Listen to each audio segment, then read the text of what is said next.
A Kelowna local is voicing his frustration over the way that he says he was treated by Flair Airlines after having to deal with multiple flight cancellations and delays this month, including last week when his wife and daughter were stranded in Winnipeg. The day it was time to come home, they drove to the airport, got an email saying flight's delayed, got a second email, flight's delayed, got a third email, flight's delayed, got a fourth email, flight's canceled.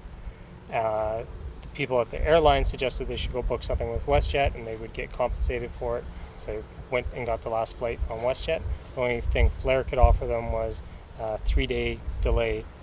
His wife and daughter spent an additional $1,200 to get themselves on the last WestJet flight of the night. But it wasn't the only time that week that Munro would have to deal with Flair. 5 days later, my brother-in-law went to Winnipeg for the visit family again, and he landed on the Friday. And on Saturday, we got an email saying flight canceled and that they were going to just refund the money if they didn't hear from us within 72 hours. Munro says he tried relentlessly emailing and calling the airline and was disappointed with the response that he finally got. I sat for an hour, and then I sat an hour and a half the next day, and I sat 2 hours the next day, and then 20 minutes I finally got through to someone.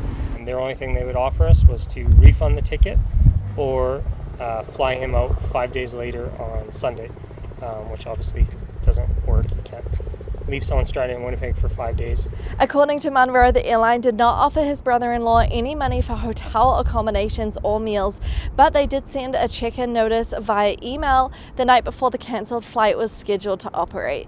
Castanet contacted Flair Airlines for comment and were told that they do not speak about passenger matters due to privacy, but that passengers are encouraged to reach out to them. For Castanet News in Kelowna, I'm Laura Brooks.